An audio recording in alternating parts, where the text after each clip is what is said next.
بستر پہ سو رہے ہیں۔ کافر انتظار دیکھتے دیکھتے 4-5 صبح کا وقت تھا، اس میں ایک شخص خالد نام تھا، اس طریقے سے دبے دبے پیر اور آنے کے بعد چادر ہٹایا۔ جیسے ہی چادر ہٹایا علی ابن ابی طالب علیہ السلام نے اس کی کلائی پکڑ لی، کلائی پکڑ کے مولا نے ایسا موڑا کہ چیخیں نکل گئی۔ باقی جو آ رہے تھے وہ بھی بھاگ گئے۔ درود بھیجیے محمد اور آل محمد پر۔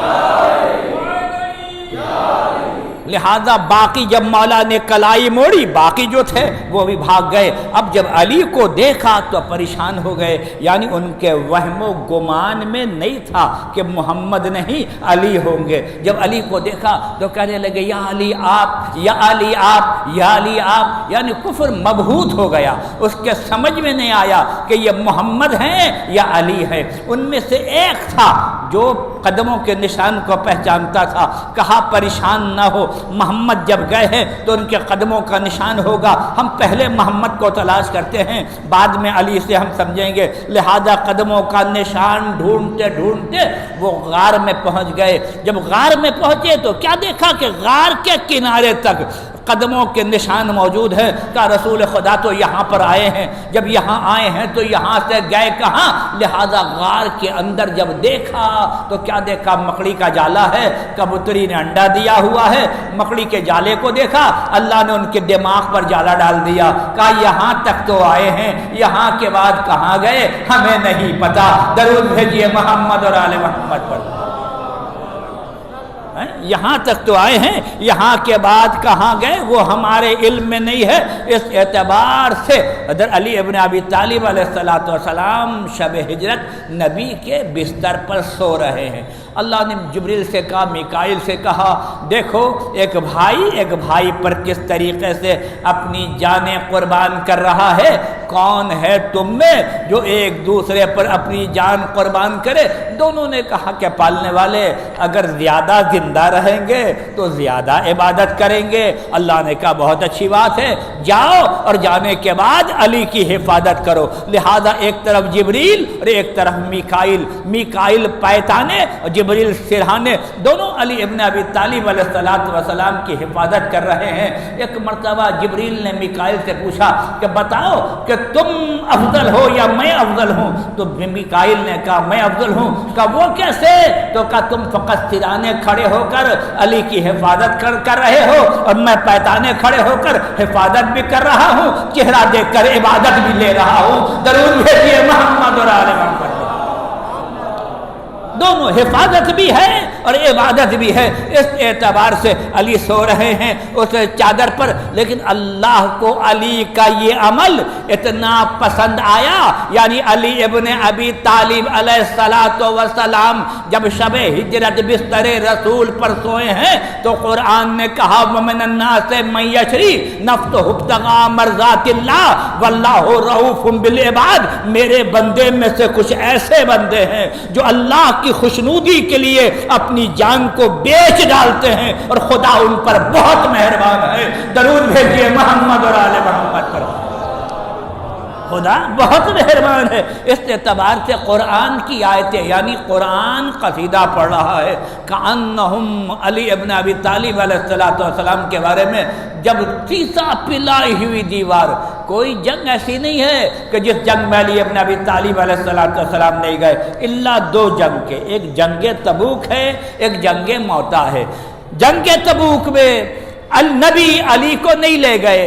علی نے پوچھا اللہ کے رسول آپ مجھے نہیں لے جا رہے ہیں؟ تو نبی نے کہا یا علی انت منی بمنزلت ہارون من موسیٰ، اے علی تم کو وہی نسبت ہے جو ہارون کو موسیٰ سے نسبت تھی، فرق فقط یہ ہے کہ میرے بعد کوئی نبی نہیں ہوگا۔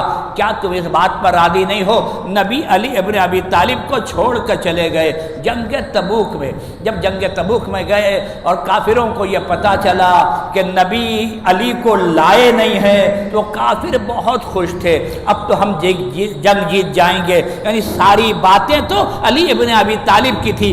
علی نہیں آئے ہیں تو یقیناً جنگ جیتنا ہی جیتنا ہے، ہم جنگ جیتیں گے. جب یہ کیفیت تھی تو نبی بھی یہ سوچنے لگے کہ علی ابن ابی طالب علیہ الصلوۃ والسلام کو نہیں لائے. اللہ نے جبریل سے کہا جاؤ، کافر یہ کہتے ہیں علی جنگ میں نہیں آئے ہیں. علی کی شکل و صورت میں اللہ نے جبریل کو بھیجا، علی کے شکل و صورت میں اللہ نے میکائیل کو بھیجا، علی کے شکل و صورت میں اللہ نے اسرائیل کو بھیجا، علی کے شکل و صورت میں اللہ نے اسرافیل کو بھیجا. 4 فرشتے علی ابن ابی طالب کے شکل میں جنگ کرنے کے لیے آ گئے. اب جب کافر جنگ کرنے کے لیے بڑھے تو سامنے سے علی کی شکل و صورت میں ایک فرشتہ آ رہا ہے. کہتے ہیں مسلمانوں نے جھوٹ بولا، علی نہیں آئے ہیں. اے علی تو آئے ہیں. دوسرا جو مغرب کی طرف تھا وہ کہتا علی میری طرف ہے. مشرق والا کہتا ہے علی میری طرف ہے. جنوب والا کہتا علی میری طرف ہے.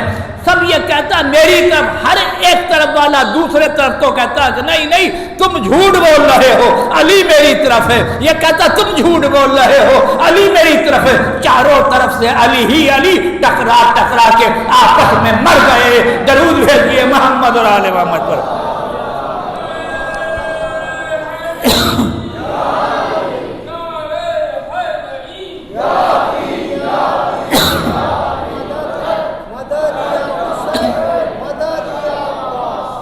اس اعتبار سے آپس میں ٹکرا ٹکرا کے ختم ہوئے. جب علی ابن ابی طالب علیہ الصلوۃ والسلام کی جنگ، ہر جنگ میں علی ابن ابی طالب علیہ الصلوۃ والسلام، قرآن نے کانہم بنیان مرصوص، یہ تو سیسا پلائی ہوئی دیوار ہے، یہ اپنے مقام سے ہٹنے والا نہیں ہے. دنیا جا سکتی ہے لیکن علی اپنا مقام نہیں چھوڑ سکتے. اور جنگ احد میں یہی ہوا کہ جب علی سے کہا گیا اے علی سب نبی کو چھوڑ کر چلے گئے لیکن آپ میدان میں رہے. علی نے ایک جملہ کہا تھا سنو، اگر محمد شہید بھی ہو جاتے، ساری دنیا میدان چھوڑ کر چلی جاتی، میں علی ابن ابی طالب یہ کہہ رہا ہوں یا میدان میں لڑ کے مر جاتا یا محمد کا دین قائم کر جاتا. درود بھیجیے محمد اور آل محمد پر. یا محمد کا دین قائم کر جاتا. علی میدان چھوڑ کر، علی ابن ابی طالب علیہ السلام ہٹنے والے نہیں ہے. مولا کی تلوار ٹوٹ گئی تھی کسی جنگ میں. جب تلوار ٹوٹ گئی تو مولا علی ابن ابی طالب نے رسول اللہ سے کہا اللہ کے رسول میری تلوار ٹوٹ گئی ہے، تلوار دیجئے. نبی کے پاس ایک تلوار سے نبی لڑ رہے تھے، ایک تلوار نبی کے کمر میں تھی، الگ سے ایک تلوار تھی. نبی اگر چاہتے تو وہ تلوار علی ابن ابی طالب علیہ السلام کو دے دیتے، لیکن جب علی نے نبی سے تلوار مانگا کہ اللہ کے رسول ہماری تلوار ٹوٹ گئی ہے، آپ ہمیں تلوار دیجئے. وَمَا يَنْطَقُ عَنِ الْهَوَىٰ إِنْ هُوَ إِلَّا وَحْيٌ يُوحَىٰ کا مالک بالکل خاموش. جو رسول اللہ کے وحی سے بولتا ہے وہ رسول بہت خاموش ہے، کچھ نہیں بولتے. اتنے میں جناب جبریل امین آئے. کیا جنت سے اللہ کی طرف سے تلوار لے کر آئے، ذوالفقار لے کر آئے. کیا اللہ کے رسول سپاہی جب وہاں کا ہے تو تلوار بھی وہاں کی چاہیے. یہ ذوالفقار. اور جب ذوالفقار آیا تو ایک جملہ جبریل نے اعلان کیا لا فتح الا علی لا سیف الا ذوالفقار. ذوالفقار جیسی کوئی تلوار نہیں ہے اور علی جیسا کوئی مرد نہیں ہے. درود بھیجیے محمد اور آل محمد پر. مرد نہیں. اس اعتبار سے لہذا جب سپاہی وہاں کا ہے تو تلوار بھی وہیں کی ہے. اور جب یہی ذوالفقار تھی جنگ احد میں جو علی ابن ابی طالب علیہ السلام بڑھ بڑھ کر حملہ کر رہے تھے، اور جب بڑھ بڑھ کر علی ابن ابی طالب علیہ السلام حملہ کر رہے تھے اور کافر جو ہے وہ سب کے سب جو ہے مسلمان نبی کو چھوڑ کر بھاگ گئے اور کافر نے چاروں طرف سے نبی کو گھیر لیا اور شیطان نے کہا قد قتل محمد مارے گئے. یہی علی ابن ابی طالب تھے. ایک ہاتھ سے نبی کو اٹھا کر بلند کیا اور کہا کہ مسلمانوں جاؤ نہیں، بھاگو مت، یہ اللہ کے رسول قتل نہیں ہوئے، اللہ کے رسول زندہ ہے. اور ادھر ایک ہاتھ سے علی ابن ابی طالب علیہ السلام جہاد کر رہے ہیں. اللہ کے رسول کہتے ہیں اے علی دیکھو ادھر سے کافر آ رہے ہیں، اے علی دیکھو ادھر سے کافر آ رہے ہیں، علی دیکھو ادھر سے کافر آ رہے ہیں. علی ابن ابی طالب علیہ السلام تلوار سے جنگ کر رہے ہیں تو اس موقع پر جبریل نے کہا کہ اللہ کے رسول دیکھیے جانثاری اسی کو کہتے ہیں، وفاداری اسی کو کہتے ہیں، سب تو چھوڑ کر چلے گئے لیکن علی آپ کو چھوڑ کر نہیں گئے۔ تو نبی نے کہا کیف اللہ ہوا، کیوں کر ممکن نہ ہو، علی منی و انا منہ، علی مجھ سے ہے اور میں علی سے ہوں۔ درود بھیجیے محمد اور آل محمد پر۔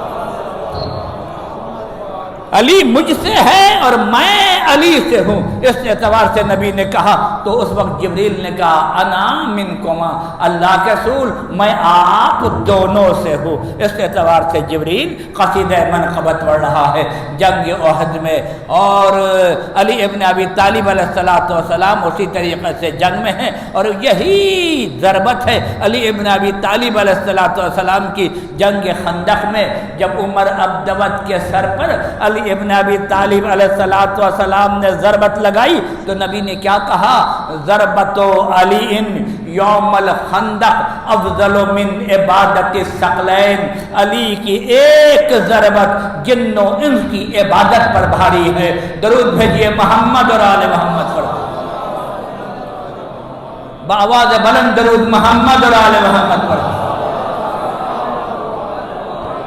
ایک ضربت علی ابن ابی طالب علیہ السلام کی ایک ضربت جو ہے وہ جن و انس کی عبادت پر بھاری ہے۔ لفظ بھاری دو جگہ استعمال ہوا ہے، انی تارکم فیکم الثقلین کتاب اللہ تتی اہل بیتی، میں تم میں دو بھاری چیزیں چھوڑے جا رہا ہوں، ایک قرآن اور ایک اہل بیت، اور ایک علی کی ضربت ہے۔ نبی نے فرمایا یہ علی کی ضربت بہت بھاری ہے۔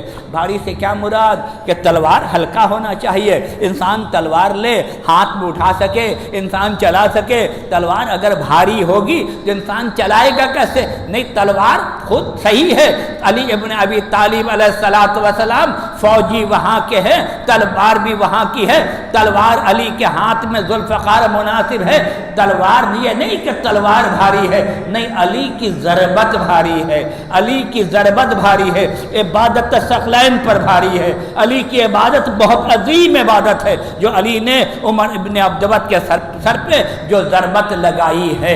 اس اعتبار سے یعنی معرفت چاہیے کہ انسان معرفت کے ساتھ درک کرے کہ علی کی ضربت کیسی ضربت تھی، کہ نبی نے فرمایا ہے کہ علی کی ضربت عبادت ثقلین، تمام ثقلین کی عبادت پر یہ علی کی ضربت جو ہے بھاری ہے۔ یعنی کیا پتہ ہے آپ کو کہ جہاد فروع دین کی چوتھی قسمیں ہے، اول نماز ہے، دوسرا روزہ ہے، تیسرا حج ہے، چوتھا زکوٰۃ ہے، پانچواں خمس ہے، چھٹا جہاد ہے۔ چھٹی قسمیں ہیں جہاد۔ جب علی ابن ابی طالب علیہ السلام کی چھٹی قسم کی جو جہاد ہے، جب جہاد میں ایک ضربت علی ابن ابی طالب علیہ السلام کی اتنی بھاری ہے تو جو پانچویں عبادت ہے وہ کتنی بھاری ہوگی، جو چوتھی عبادت ہے وہ کتنی بھاری ہوگی، جو حج ہے وہ کتنا بھاری ہوگا، جو روزہ ہے وہ کتنا بھاری ہوگا، جو نماز ہے وہ کتنا بھاری ہوگا۔ درود بھیجیے محمد اور آل محمد علیہ السلام۔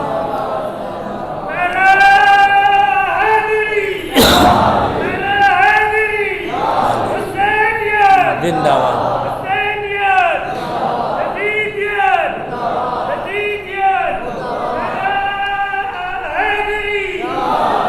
لہذا اس اعتبار سے یعنی علی کی ہر عبادت جو ہے وہ بہت وزنی ہے۔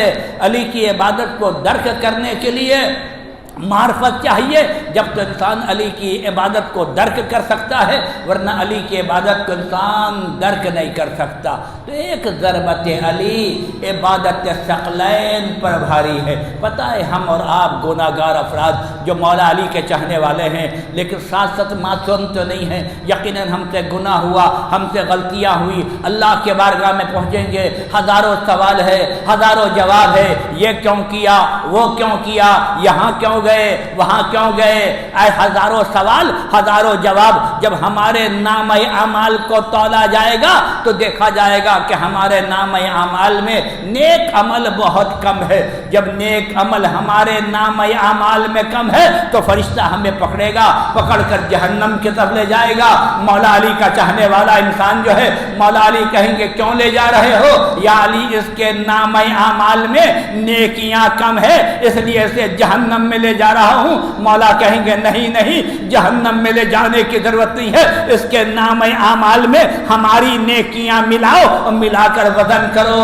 کہے گا یا علی آپ کی نیکیوں کے لاکھوں انبار ہیں, نماز اپنے مقام پر, روزہ اپنے مقام پر, حج اپنے مقام پر, زکات اپنے مقام پر. یا علی آپ کی نیکیوں کے لاکھوں انبار ہیں, کون سے انبار کو کھول کر آپ کے چاہنے والوں کی نیکیوں میں ملائے؟ مولا کہیں گے کہ ہم تمام انبار کو بند رہنے دو, فقط ایک انبار کو کھولو. ضربت علی یوم الخندق افضل من عبادت الثقلین. درود بھیجیے محمد اور آل محمد پر. فقط ایک انبار, فقط ایک انبار کو کھولو. اس اعتبار سے علی کے جو چاہنے والے ہیں ان کی نیکیوں کو ان کے ساتھ اضافہ کرو, ملاؤ, لہذا وہ علی کے چاہنے والے اسی اعتبار سے جنت میں جائیں. یہ صحیح ہے, لیکن ہمارے عمل ساتھ ساتھ اس قابل ہوں کہ مولا علی ابن ابی طالب اپنی نیکیاں ملانے کو تیار ہوں. ہمارے عمل اس قابل ہوں کہ امام جعفر صادق ہماری شفاعت کرنے کو تیار ہوں. ہم اس قابل ہوں کہ ہمارے امام ہمارے ساتھ ہماری نیکیاں ملائیں, ہمارے امام ہماری شفاعت کریں. ہمارے چھٹے امام نے فرمایا ہمارے بہت چاہنے والے ایسے ہوں گے جو ہمیں دیکھ رہے ہوں گے لیکن ہمارے نزدیک نہیں آ سکتے. مولا بہت چاہنے والے آپ کو دیکھ رہے ہوں گے, آپ کے نزدیک نہیں آ سکتے, ہماری شفاعت انہیں نہیں مل سکتی. مولا کیوں آپ کی شفاعت انہیں نہیں مل سکتی؟ کہا کہ ان کے اعمال اس قابل نہیں ہوں گے کہ فرشتہ ہم تک آنے دے گا. ہم تک آنے کے لیے اعمال بھی قابل ہونا چاہیے. درود بھیجیے محمد اور آل محمد پر. اعمال بھی اس قابل ہو کہ اس اعتبار سے انسان جو ہے ائمہ معصومین علیہ الصلوۃ والسلام کے نزدیک جا سکے. تو لہذا ہر اعتبار سے عبادت ہے. علی اور آل علی, پورا قرآن جو ہے علی ابن ابی طالب علیہ الصلوۃ والسلام کے قصیدہ پڑھ رہا ہے. ہر عمل علی ابن ابی طالب علیہ الصلوۃ والسلام کا آپ دیکھیے کأنہم بنیان مرصوص, یہ تو سیسا پلاہی بھی دیوار ہے. جب علم کی باری آتی ہے من عندہ علم الکتاب, اس کے پاس تو تمام کتاب کا علم موجود ہے. اللہ نے جب طہارت کو دیکھا کأنما یرید اللہ لیذھب عنکم رجس اہل البیت ویطہرکم تطہیرا, یعنی طہارت پر نظر پڑی تو اللہ طہارت کا اعلان کر رہا ہے. اور جب حالت رکوع میں زکات دیتے ہوئے دیکھا انما ولیکم اللہ ورسولہ والذین آمنوا الذین یقیمون الصلاۃ ویؤتون الزکاۃ وہم راکعون. درود بھیجیے محمد اور آل محمد پر. یعنی پورے قرآن کی آیت, ہر مقام پر قرآن کی آیت ہے. اسی طریقے سے اگر مسند امامت پر بیٹھ کر علی ابن ابی طالب علیہ السلام اگر اسلام کے مسائل کو حل کر رہے ہیں, کلو شیء احسینا ہو فی امام مبین, ہم نے ہر شے کو امام مبین میں داخل کر دیا ہے. ہر اعتبار سے قرآن کی آیت جو ہے علی اور آل علی کی عظمت اور فضیلت بیان کر رہی ہے. اس اعتبار سے لہذا علی ابن ابی طالب علیہ السلام نہ فقط علی ابن ابی طالب علیہ السلام ہر منزل پر, ہر مقام پر مولا ہمارے آل محمد کے چاہنے والوں کے لیے نمونہ عمل ہے. اس اعتبار سے نبی کی حدیث ہے کیا 3 چیزوں کا دیکھنا اللہ کی عبادت ہے. ایک کیا ہے؟ النظر الی الکعبہ عبادت, یعنی کعبے کی طرف انسان اگر دیکھے تو عبادت ہے. النظر الی المصحف, یعنی قرآن کی طرف انسان دیکھے تو دیکھنا عبادت ہے. النظر الی وجہ علی عبادہ, علی ابن ابی طالب علیہ السلام کے چہرے کی طرف انسان دیکھے تو عبادت ہے. کہتے ہیں ان 3 چیزوں کا دیکھنا عبادت ہے. کیوں؟ قرآن کا دیکھنا عبادت ہے, کعبے کا دیکھنا عبادت ہے, علی کے چہرے کو دیکھنا عبادت ہے.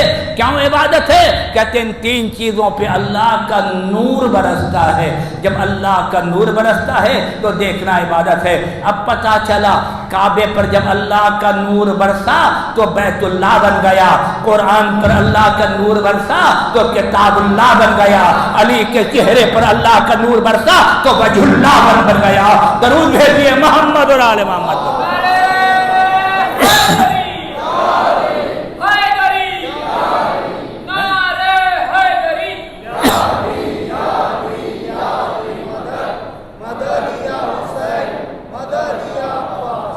علی کے چہرے پر نور برسا تو کیا ہے وجہُ۔ اب یہیں سے وہ روایت یاد آتی ہے، حضرت عائشہ ناقل ہے کہ میرے والد گرامی جب ہمارے گھر میں آتے تھے، میرے والد گرامی جب ہمارے گھر میں آتے تھے تو آنے کے بعد علی ابن ابی طالب کے چہرے کو دیکھتے تھے، یعنی حضرت ابو بکر جب آتے تھے جناب عائشہ کے گھر، مولا علی اگر موجود ہے تو اسی طریقے سے علی کے چہرے کو دیکھ رہے ہیں، علی کے چہرے کو دیکھ رہے ہیں، علی کے چہرے کو دیکھ رہے ہیں۔ کہا بابا جب بھی آپ ہمارے گھر میں آتے ہیں اور علی ابن ابی طالب موجود رہتے ہیں، آپ مسلسل علی کے چہرے کو دیکھتے رہتے ہیں۔ کہا میری بیٹی کیا تم نے نبی کی حدیث کو نہیں سنا؟ النظر الی وجہ علی عبادہ، علی کے چہرے پر نظر کرنا عبادت ہے، لہذا جب میں اپنے گھر میں رہتا ہوں تو قرآن صامت کی تلاوت کرتا ہوں، جب تیرے گھر میں آتا ہوں تو قرآن ناطق کی تلاوت کرتا ہوں۔ درود بھیجیے محمد اور آل محمد پر۔ اللہ اکبر۔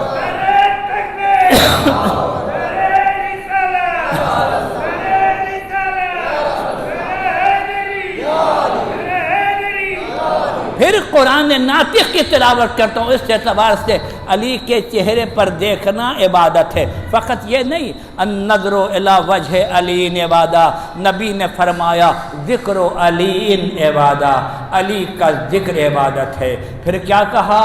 حب علی عبادہ، علی کی محبت عبادت ہے، یعنی نبی نے نہیں چاہا کہ کوئی آنکھ علی کی محبت سے خالی رہے، نبی نے نہیں چاہا کہ کوئی زبان محبت علی سے خالی رہے، نبی نے نہیں چاہا کہ کوئی قلب جو ہے علی کی محبت سے خالی رہے، لہذا اس اعتبار سے حدیث کیا علی کا ذکر عبادت ہے، علی کا ذکر عبادت ہے۔ علی ابن ابی طالب علیہ السلام کے زمانے میں جو لوگ ہیں وہ مولا کا ذکر کریں گے، جو لوگ ہیں مولا کے چاہنے والے، مولا کے ماننے والے، وہ مولا کا ذکر کریں گے، ان کے لیے عبادت ہو جائے گا۔ لیکن ایک زمانہ آئے گا علی کے ذکر پر پابندی لگائی جائے گی، علی کا ذکر کرنے نہیں دیا جائے گا، میں سمیت تمام کی زبان کاٹی جائے گی، علی کے فضائل بیان کرنے والوں کو منع کیا جائے گا۔ تو نبی نے کیا کہا؟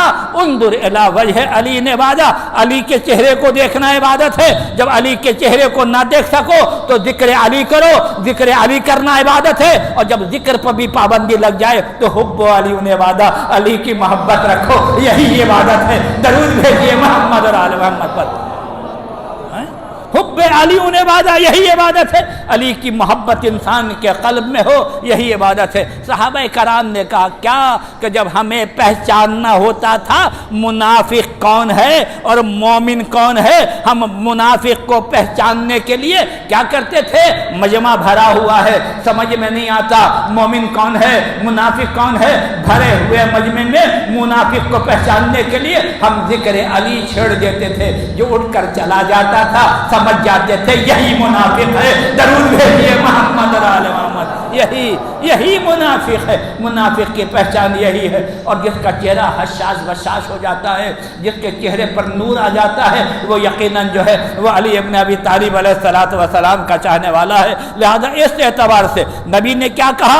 النظر الی وجہ علی عبادہ، علی کے چہرے کو دیکھنا عبادت ہے۔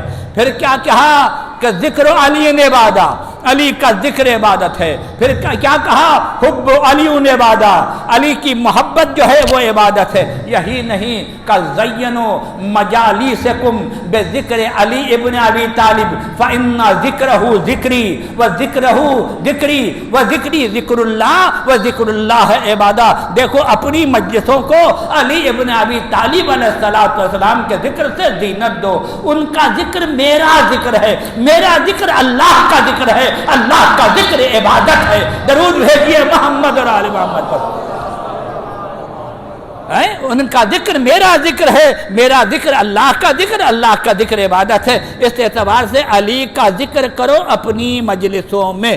اب اگر کوئی کہے نبی نے فرمایا کیا زینوا مجالسکم بذکر علی ابن ابی طالب، نبی نے یہ کیوں نہیں کہا زینوا مجالسکم بذکر محمد، یعنی تم اپنی مجلسوں کو ذکر کرو محمد کے ذکر سے، زینت دو محمد کے ذکر سے، نہیں، علی کے ذکر سے اپنی مجلسوں کو تم زینت دو۔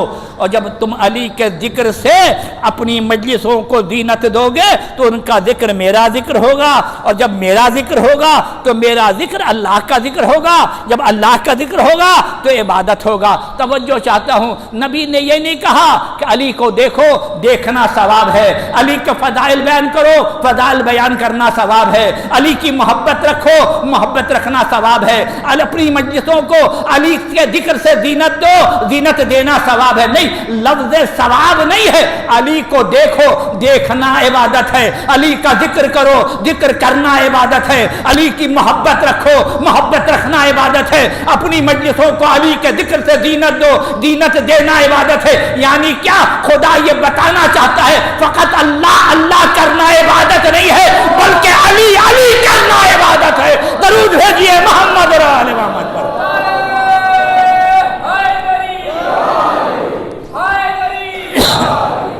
فقط اللہ اللہ عبادت نہیں ہے، نماز اپنے مقام پر عبادت ہے، روزہ اپنے مقام پر عبادت ہے، حج اپنے مقام پر عبادت ہے، لیکن محمد اور آل محمد کا ذکر بھی جو ہے وہ بھی عبادت ہے، عبادت۔ اس لہذا اس اعتبار سے ان کا ذکر کرو، یقیناً جو ہے عبادت خدا میں شامل ہوتا جائے گا۔ لیکن بعض اوقات بعض مقام پر ہمیں بہت افسوس لگتا ہے، ہمیں بہت دکھ ہوتا ہے بعض مقام پر۔ کب بعض مقام پر دکھ ہوتا ہے؟ جب یہ کہا جاتا ہے کہ معاذ اللہ نعوذ باللہ رسول اللہ ان پڑھ تھے، رسول اللہ لکھنا پڑھنا نہیں جانتے تھے، معاذ اللہ رسول اللہ نورانی نہیں تھے، معاذ اللہ رسول خدا معصوم نہیں تھے، لہذا ہم آل محمد کے چاہنے والے ہمارے لیے اذیت کا سبب بنتا ہے، ہم تکلیف کا سبب بنتا ہے، ہم بہت برا مانتے ہیں، بہت برا مانتے ہیں۔ کیوں؟ کہ یہ نبی کو کہہ رہے ہیں معاذ اللہ نبی لکھنا پڑھنا نہیں جانتے تھے، نبی ان پڑھ تھے، نبی معصوم نہیں تھے، نبی نوری نہیں تھے، لہذا اس اعتبار سے کیوں ہمیں اذیت ہوتی ہے؟ آپ یہ بتائیے کہ نبی کے متعلق اگر یہ کہا جائے کہ نبی ان پڑھ تھے، نبی لکھنا پڑھنا نہیں جانتے تھے معاذ اللہ، لیکن علی ابن ابی طالب علیہ السلام کے بارے میں شیعہ سنی سب کا اتفاق ہے کہ علی سب سے بڑے عالم دین تھے، علی کے پاس سب سے بڑا علم موجود تھا۔ یہ جو سب سے بڑا علم علی ابن ابی طالب کے پاس موجود تھا، علی ابن ابی طالب علیہ السلام عالم تھے، تو تاریخ ہمیں علی کے استاد کا نام بتائے، علی کا استاد کون تھا؟ کوئی ایک آدمی آیا ہو جس نے آ کر یہ کہا ہو ہم نے علی کو پڑھایا ہے، ہم علی کو استاد ہیں، تو یقیناً اس کی عظمت بڑھ جائے گی، لیکن آپ کو تاریخ میں کوئی نہیں ملے گا جو یہ کہے گا ہم نے علی کو پڑھایا ہے، ہم علی کو استاد ہیں۔ مولا علی ابن ابی طالب نے بتایا ہے ہمارا استاد کون ہے۔ مولا علی ابن ابی طالب نے فرمایا ھذا ما ذقنی رسول اللہ ذقن ذقن، میرا علم وہ ہے جو رسول خدا نے مجھے اس طریقے سے بھرایا ہے جیسے طائر اپنے بچے کو منہ میں دانا بھراتا ہے۔ درود بھیجیے محمد اور آل محمد پر۔ میرا علم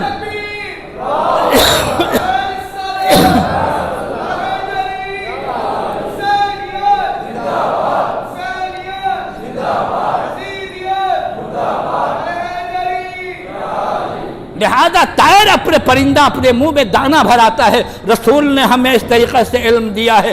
مولا علی اگر نہیں بتاتے تو پتہ بھی نہیں چلتا کہ علی ابن ابی طالب علیہ السلام کا استاد کون ہے۔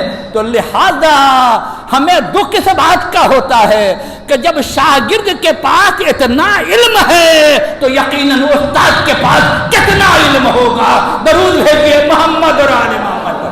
کتنا علم ہوگا، جبکہ خود کا انا مدینۃ العلم وعلی بابھا، میں شہر علم ہوں، علی اس کا دروازہ ہے۔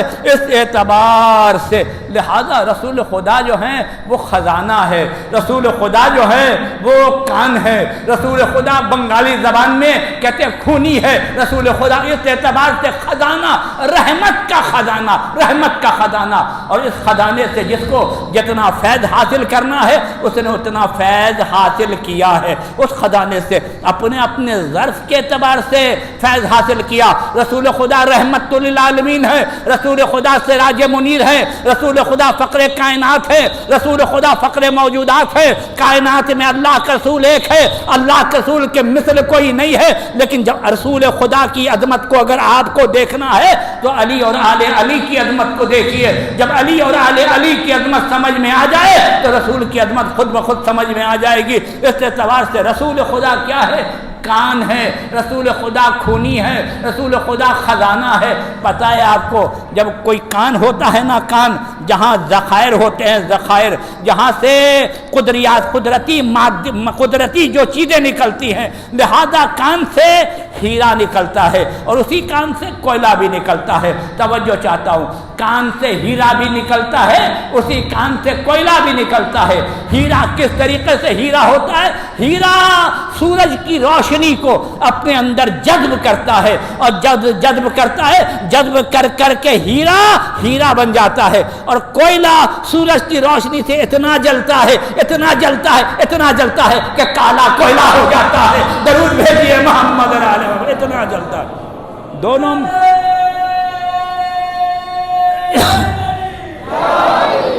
دونوں میں فرق ہے کان میں کوئلہ بھی ہو رہا ہے، کان میں ہیرا بھی بن رہا ہے۔ ہیرا جب نکلا تو ہیرے کا جگہ کیا ہے؟ ہیرے کا جگہ جو ہے تخت و تاج کی زینت بنتا ہے۔ ہیرا جو ہے انسان کی پیشانی پر لگتا ہے، انسان کے تخت و تاج کا مرکز بنتا ہے ہیرا۔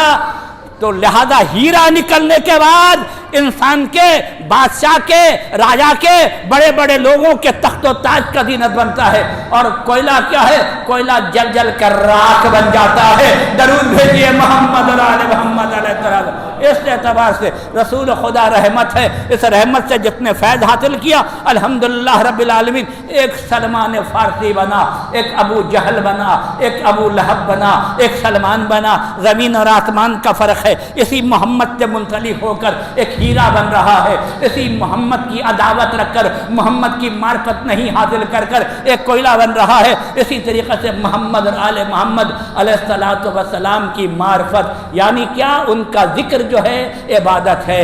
انسان ان کی معرفت جتنا بھی درک کرے ہمارے لیے، آپ کے لیے جو ہے کم ہے۔ علی اور فاطمہ، حسن حسین کو کائنات میں نہیں کوئی پہچان سکتا۔ واقعی ہم نہیں پہچان سکتے۔ اگر کسی نے ان کو پہچانا ہے تو وہ اللہ پہچاننے والا ہے، یا رسول پہچاننے والے ہیں، یا مولا علی ابن ابی طالب علیہ السلام ایک دوسرے کو پہچاننے والے ہیں۔ ہم نہیں پہچان سکتے، لیکن ان کا مقام بہت بلند ہے۔ اتنا بلند آپ کو پتا ہے کہ سلمان مولا علی ابن ابی طالب علیہ السلام فجر کی نماز پڑھا رہے ہیں۔ یہ فجر کی نماز ہو رہی ہے، یہ فجر کی نماز ہوئی، امام نے فرمایا کہ سلمان فارسی جو ہے ان کا انتقال ہو گیا ہے اور مجھے نماز پڑھانے کے لیے جانا ہے، مجھے نماز پڑھانے کے لیے جانا۔ کہنے لگے یا علی، سلمان فارسی کا انتقال ہوا، آپ مدینے میں ہیں، سلمان مدائن میں ہیں، لہذا اچھا خاصا فاصلہ ہے، 900 کلومیٹر کا فاصلہ ہے۔ آپ وہاں پر، آپ کو پتہ کیسے چلا کہ سلمان کا انتقال ہو گیا؟ علی ابن ابی طالب علیہ السلام نے، ہمارا امام معصومین جب جس سے گفتگو کرتے تھے اسی کے مطابق علی نے فرمایا، نبی ہمارے خواب میں آئے تھے، نبی نے بتایا ہے کہ سلمان فارسی کا انتقال ہو گیا ہے، اے علی تم جاؤ نماز جنازہ پڑھا دو۔ مولا علی ابن ابی طالب نے کہا اچھا علی آپ جائیں گے؟ کہا ہم ابھی جائیں گے۔ مولا نے اشارہ کیا، سامنے کا گھوڑا ہے، قمبر گھوڑے پر سوار ہے، جناب قمبر گھوڑا لے کر کھڑے ہوئے تھے، مولا خود اس پر سوار ہوئے۔ سوار ہونے کے بعد ایک مرتبہ گرد و غبار اڑی اور مولا نظروں سے اوجھل ہو گئے، چلے گئے۔ اب مولا نہیں مل رہے ہیں، بہت پریشان کہ مولا کہاں غائب ہو گئے۔ ایک آدمی کو بلایا، کہا کہ تم آؤ، تیز رفتار گھوڑے پر سوار ہو کر جلدی مدائن جاؤ اور جا کر پتہ چلو کہ یہ آخر قضیہ کیا ہے، کہ جناب سلمان فارسی کے بارے میں جو علی ابن ابی طالب نے کہا کہ سلمان فارسی کا انتقال ہو گیا، واقعی انتقال ہوا اور علی جو نظروں سے اوجھل ہو گئے۔ علی گئے تو کہاں گئے؟ جا کر پتہ کرو، پتہ کر کے بتاؤ۔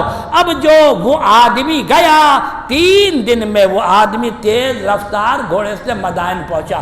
پہنچنے بعد کہا کہ سنا ہے سلمان کا انتقال ہو گیا۔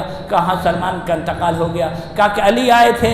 کہاں وہ تو آئے تھے لیکن چلے بھی گئے۔ کہا کب گئے؟ کہا 3 دن پہلے۔ 3 دن پہلے آئے تھے اور 3 دن پہلے علی ابن ابی طالب علیہ السلام آئے تھے، چلے گئے۔ کہا اچھا پھر کیا ہوا؟ سلمان کا کب انتقال ہوا؟ کہا فجر کے وقت۔ کہا کہ علی نے غسل و کفن کب دیا؟ کہا کہ چاش کے وقت۔ چاش جب سورج نکل جائے چاش کے وقت دیا تو کہا انتقال ہوا فجر کے وقت اور علی نے غسل و کفن دفن دیا چاش کے وقت، وہ کیسے؟ تو کہا کہ علی ابن ابی طالب علیہ السلام آئے، آنے کے بعد سلمان کو سلام کیا، سلمان نے جواب سلام دیا تو کہا مرنے والا کہیں جواب سلام بھی دیتا ہے؟ تو کہا کیا تم نے قرآن کی آیت نہیں پڑھی کہ اللہ یہ کہتا ہے کہ اے صاحبان ایمان جب خدا اور رسول تمہیں بلائے تو فوراً ان کی باتوں پر لبیک کہو، لہذا علی نے سلام کیا، سلام کرنا مستحب تھا، جواب دینا واجب تھا۔ درود بھیجیے محمد اور آل محمد۔ جواب دینا واجب تھا، سلمان فارسی نے جواب دیا اور سلمان فارسی مسکرائے اور اسی طریقے سے علی نے غسل دیا، علی نے کفن پہنایا، علی ابن ابی طالب نے دفن کیا اور زمین سے کہا اے مٹی سلمان میرا دوست ہے، سلمان کا خیال رکھنا۔ علی نے کہا، کہنے کے بعد مولا علی ابن ابی طالب علیہ السلام اسی اعتبار سے واپس آ گئے، لہذا علی ابن ابی طالب علیہ السلام مظہر العجائب، یعنی کیا؟ جس طریقے سے قرآن کے ذریعے پہاڑ کو ہٹایا جا سکتا ہے اسی طریقے سے اہل بیت کے ذریعے پہاڑ اپنے مقام کو چھوڑ سکتا ہے، جس طریقے سے قرآن کے ذریعے مردے کو زندہ کیا جا سکتا ہے اسی طریقے سے اہل بیت کے ذریعے اہل بیت مردے کو زندہ کر سکتے ہیں، جس طریقے سے قرآن کے ذریعے زمین کی مسافتیں طے کی جا سکتی ہیں اسی طریقے سے اہل بیت جو ہے زمین کی مسافتوں کو اہل بیت علیہ السلام علی اور آل علی جو ہے وہ اسی طریقے سے طے کرتے ہیں، لہذا قرآن علی کے ساتھ ہے، علی قرآن کے ساتھ ہے۔ ابن حجر مکی نے کہا، کیا کہا؟ یہی حدیث انی تارکم فیکم الثقلین کتاب اللہ اطرتی اہل بیتی ان تمسکتم بہما لن تضلوا بعدی۔ اس کے بعد کا علی مع القرآن والقرآن مع علی، علی قرآن کے ساتھ ہے، قرآن علی کے ساتھ ہے، یہ دونوں آپس میں جدا نہیں ہوں گے۔ آج الحمدللہ ساری دنیا میں آپ اسلام کے فرقے میں دیکھیے، ہمارا نماز ایک نہیں ہے، ہمارا روزہ ایک نہیں ہے، ہمارا وضو ایک نہیں ہے۔ اسلام کے فرقے میں نماز میں اختلاف ہے، وضو میں اختلاف ہے، حج میں ہو سکتا ہے ارکان حج میں اختلاف ہے، بہت ساری چیزوں میں اختلاف ہے، لیکن آپ قرآن اسلام کے 73 فرقہ جس گھر میں بھی آپ جائیے سب کے گھر میں قرآن ایک ہے، قرآن میں کوئی اختلاف نہیں ہے۔ درود بھیجیے محمد اور آل محمد۔ 73 فرقہ جس فرقے میں بھی آپ جائیے، جہاں جائیے، مالکی ہو، حنبلی ہو، شافعی ہو، سنی ہو، شیعہ ہو، وہابی ہو، دیوبندی ہو، بریلوی ہو، جہاں جائیے قرآن آپ کو ایک ملے گا، قرآن میں کوئی فرق نہیں ہے۔ نعوذ باللہ معاذ اللہ ہم پر یہ الزام لگایا جاتا ہے کہ شیعوں کا 40 پارہ قرآن ہے، خدا کی قسم اس منبر رسول سے کہہ رہا ہوں اگر شیعوں کا 40 پارہ قرآن ہے، کہاں ہے وہ قرآن؟ شیعوں کے گھر میں ہے، شیعوں کی مسجد میں ہے، شیعوں کے امام بارگاہ میں ہے، کسی مزار میں ہے، کربلا میں ہے، نجف میں ہے، مشہد میں ہے، کاظمین میں ہے، سامرا میں ہے، دنیا کے کس مقام پر ہے؟ اگر 40 پارہ ہے تو ایک لا کر ثابت کرو۔ درود بھیجیے محمد اور آل محمد۔ کس مقام پر؟ کس مقام پر؟ نہیں، ساری دنیا میں آپ کہیں بھی جائیے گا، جہاں بھی جائیے گا یہی قرآن ملے گا، جو آپ کے گھر میں قرآن ہے یہی قرآن ہمارے پاس ہے، قرآن میں کوئی فرق نہیں ہے، قرآن ہو بہو ہے۔ مجھے یاد ہے تقریباً ہو سکتا ہے 1990 یا 94 ایسا ہی کچھ ہوگا، میں ایران سے اس مقام پر آیا ہوا تھا، 8 سال پرانا پٹن امام بارگاہ میں کنٹینیو مجلس پڑھا، آیا یہ شیعہ مسجد میں بیٹھا، 4 افراد ہمارے پاس ہے، امام صاحب سلام علیکم، وعلیکم السلام، ہم آپ کا قرآن دیکھنا چاہتے ہیں۔ الحمدللہ رب العالمین، قرآن دیکھیے گا، ایک قرآن نکالا، یہ قرآن دیکھا، ادھر ادھر الٹتے رہے، آستے آستے کان بولتا না 40 তো এই তো 30 রয়েছে, তারপরে বলতেছে আচ্ছা একটা কাজ করে আপনি ওই পাকিস্তানি কোরআন নিয়ে আসেন,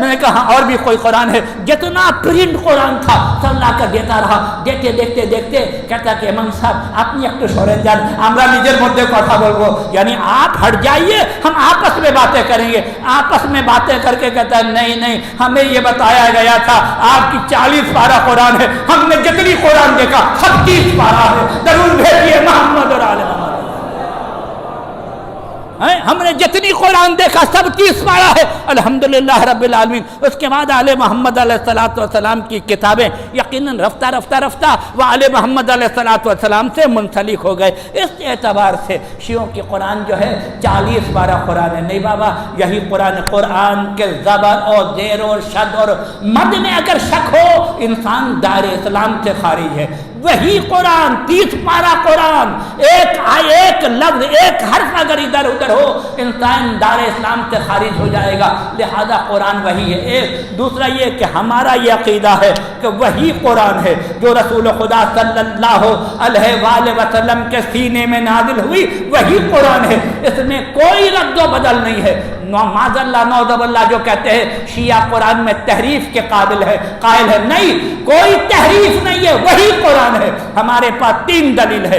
اگر خدا نہ خواستہ رسول خدا کے زمانے میں یا ائمہ معصومین کے زمانے میں اگر قرآن میں کوئی آگے پیچھے ہو جاتا, کوئی تحریف ہو جاتی, کوئی رد و بدل ہو جاتا, ہمارے ائمہ معصومین کی ذمہ داری تھی اس کو ٹھیک کرے. ایک, چونکہ ائمہ معصومین نے اسے اگر رد و بدل ہوتا تو ٹھیک کرتے, چونکہ ٹھیک نہیں کیا, ایک دلیل ہے کہ قرآن جو تھا وہ ٹھیک قرآن تھا.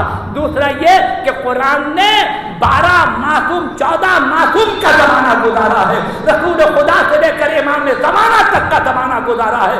اگر کسی زمانے میں بھی اگر قرآن میں 19-20 ہوتا اس امام کی ذمہ داری تھی قرآن کو صحیح کرے. یہ دوسری دلیل. اور تیسری دلیل یہ ہے, خدا یہ کہتا نحنو نزلنا الذکر نحنو لہ لحافظون. اللہ کہتا ہے ہم نے قرآن کو نازل کیا اور ہم حفاظت کریں گے.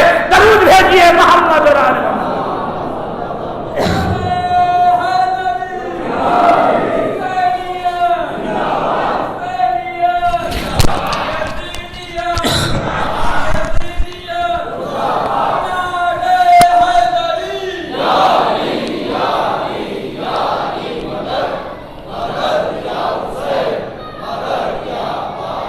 ہم نے قرآن کو نازل کیا, ہم حفاظت کریں گے. شیعہ سنی یہ جو 40 پارہ جو کہتے ہیں نا 40 پارہ ہے یا معاذ اللہ تحریف ہوا ہے, کمی بیشی ہوئی ہے, ایک ہی دلیل. جب اللہ کہہ رہا کہ ہم حفاظت کریں گے, اگر 19-20 ہو گیا تو نعوذ باللہ معاذ اللہ کیا اللہ نے حفاظت نہیں کیا یا اللہ حفاظت کرنے میں ناکام رہ گیا؟ نہیں. جب اللہ کہہ رہا کہ ہم حفاظت کریں گے اس سے بڑھ کر اور کوئی طاقت نہیں ہے جو قرآن میں رد و بدل کرے. اس اعتبار سے یہ وہی قرآن ہے. لہذا آج قرآن دنیا میں آپ جس گھر میں بھی جائیے آپ کو یہی قرآن ملے گا. دوسری بات قرآن کے متعلق یہ ہے کہ یقیناً جو مسائل قرآن پر ہوں گے وہی مسائل اہل بیت پر ہوں گے. جو دشواریاں قرآن کے ساتھ ہوں گی وہی دشواریاں قرآن کے ساتھ اہل بیت کے ساتھ ہوں گی. آپ دیکھیے اگر قرآن کی بے حرمتی ہوئی تو اہل بیت کی بھی بے حرمتی ہوئی. اگر قرآن کو جلایا گیا تو اہل بیت کے خیام جلائے گئے. اگر قرآن کو نوکے نزا پر بلند کیا گیا تو یقیناً شہدائے کربلا کے سر نوکے نزا پر بلند ہوئے. جو کیفیت قرآن کے ساتھ وہی کیفیت جو ہے اہل بیت کے ساتھ. قرآن اور اہل بیت آپس میں ایک ہے, یہ کبھی جدا نہیں ہوں گے. اور یہی وجہ ہے کہ آپ دیکھیں کربلا میں امام حسین علیہ السلام نے اتنی عظیم قربانی حسین کی جو کربلا میں ہوئی اسی اللہ کے قرآن کی خاطر, اسی اللہ کے دین کے خاطر. اور حسین کا سر جو ہے وہ جسم سے جدا ہو گیا, اور جدا ہونے کے باوجود حسین سورہ کہف کی تلاوت کر کے یہ بتا رہے ہیں دنیا ہمیں قرآن سے جدا نہیں کر سکتی, ہم قرآن سے جدا نہیں ہو سکتے. ارباب اعظام محرم کے ایام ہیں, آپ کو پتہ ہے کہ میرا اور آقا حسین دوسری محرم کو کربلا پہنچ گیا. اور آج ارباب اعزاز تیسری محرم شب چوتھی محرم کی رات ہے، جب حسین روانہ ہوئے مکے سے 2 میل کا فرسخ کا 9 میل کا فاصلہ 2 منزل کا فاصلہ کوفے سے رہ گیا تھا۔ جب حسین روانہ ہوئے اتنے میں قیامت کی گرمی تھی ارباب اعزاز، اس قیامت کی گرمی میں کسی نے کہا کہ کوئی سائے کا انتظام ہو جاتا، کوئی سائے کی جگہ مل جاتی۔ اتنے میں کسی نے اللہ اکبر کہا۔ یہ جو کسی نے اللہ اکبر کہا، لوگوں نے کہا کیوں اللہ اکبر کہہ رہے ہو؟ کہنے لگے کہ سامنے جو ہے وہ درخت نظر آ رہا ہے، سائے کا انتظام ہے۔ لیکن جو راستے کے پہچاننے والے تھے اس نے کہا کہ نہیں، اس راستے میں کوئی درخت نہیں ہے۔ جب غور سے دیکھا تو کیا دیکھا؟ طویل نیزہ ہے جو تیزی سے چلا آ رہا ہے، وہ درخت کے مانند لگ رہا ہے۔ اور آتے آتے ایک پورا لشکر آیا اور حسین کے پاس آ کے وہ لشکر رک گیا۔ رک کے یہ ہر کا لشکر تھا اور ہر کے سپاہی تھے۔ حسین کو اس مقام پر روک لیا اور کہا کہ اے حسین، ہمیں یہ حکم ملا ہے کہ آپ کو ہم قید کر کے اس مقام سے لے جائیں، آپ کو ہم آگے بڑھنے نہ دیں۔ لیکن ارباب اعزاز سپاہیوں کی حالت بہت زیادہ خراب تھی، سب کی زبان پیاس سے منہ کے باہر نکلی ہوئی تھی، گھوڑا بھی اسی طریقے سے۔ حسین نے ایک مرتبہ نظر کیا کہ بھیا عباس پہلے ان کو پانی پلاؤ۔ عباس اٹھے، اکبر اٹھے، ہر کے لشکر والوں کو پانی پلایا۔ پھر امام نے کہا بھیا عباس ان کے گھوڑوں کو پانی پلاؤ، لیکن یاد رکھو گھوڑا ایک بار میں پانی سے سیراب نہیں ہوتا، جب تک بار بار پانی پی کر اپنے منہ کو پانی سے نہ ہٹا لے اس وقت تک ان کو پانی پلانا۔ امام حسین نے گھوڑوں کو بھی پانی پلایا اور خود ایک شخص کہتا ہے جو ہر کے لشکر میں تھا کہ میں بالکل آخر میں تھا، پیاس سے ہماری حالت بالکل خراب ہو رہی تھی۔ حسین اپنے مقام سے اٹھے، اٹھنے کے بعد حسین نے مجھ سے کچھ کہا، میں سمجھ نہیں پایا۔ ایک مرتبہ حسین نے چلو میں پانی لیا، پانی لینے کے بعد حسین نے مجھے پانی پلایا۔ ارباب اعزاز یہ ہر کا لشکر ہے، پانی پی لیا، نماز کا وقت ہے۔ یا ابن رسول اللہ، حسین نے کہا تم نماز پڑھ لو، ہم بھی نماز پڑھ لیتے ہیں۔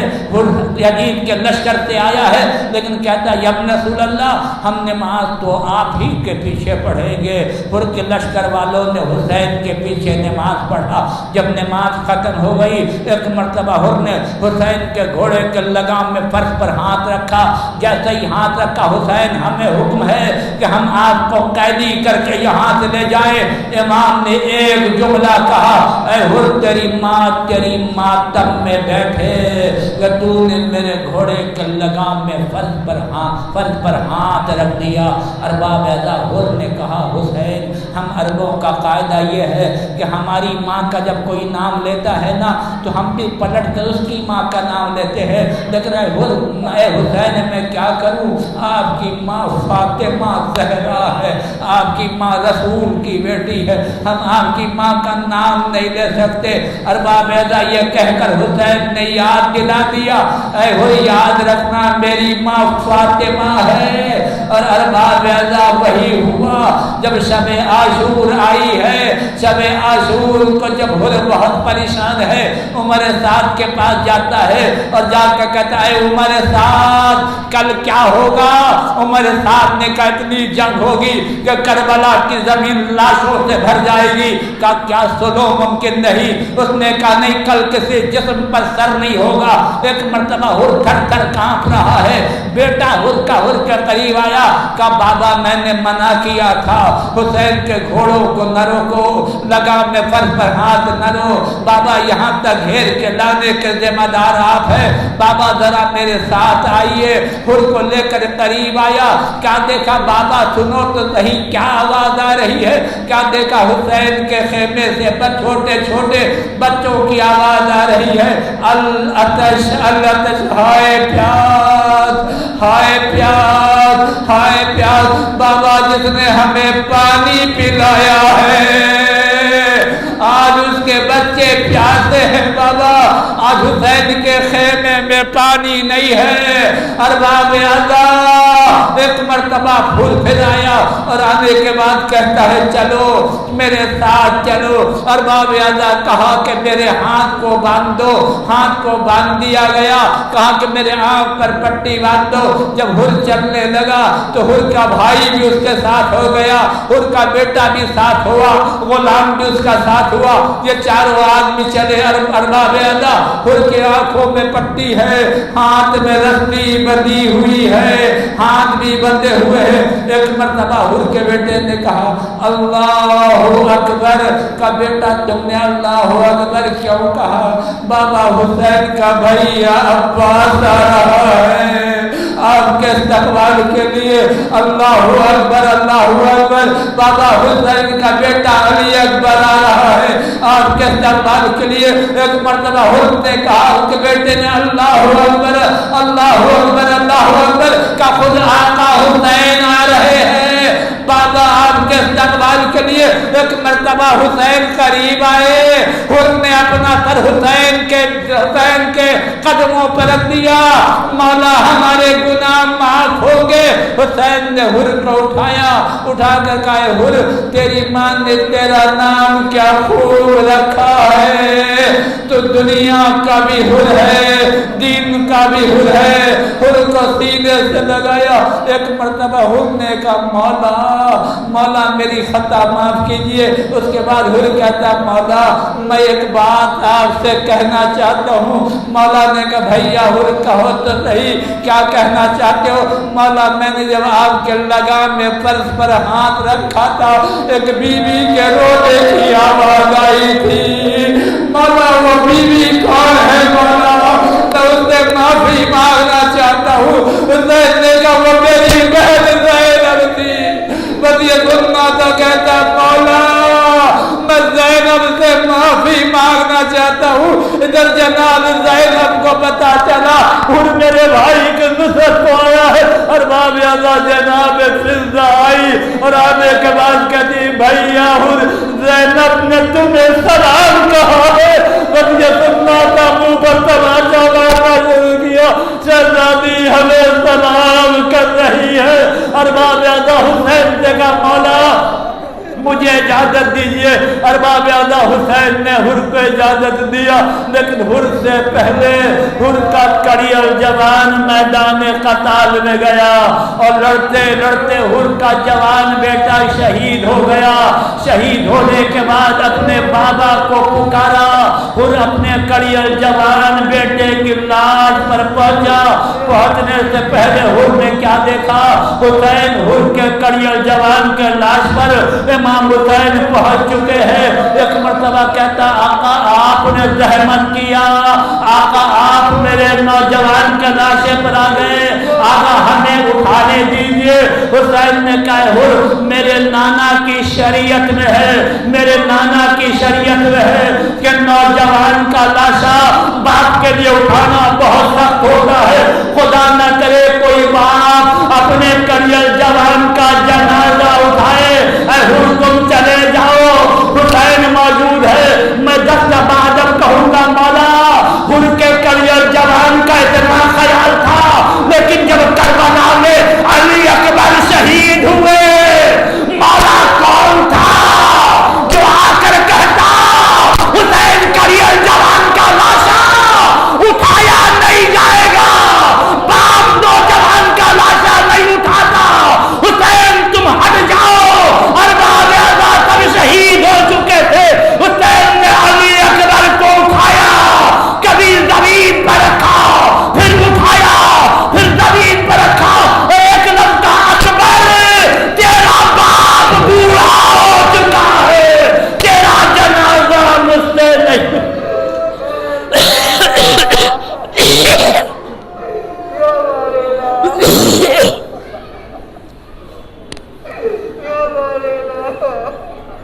یا اللہ تجھے واسطہ محمد اور آل محمد کا جملہ مومنین مومنات کی قبر منام کو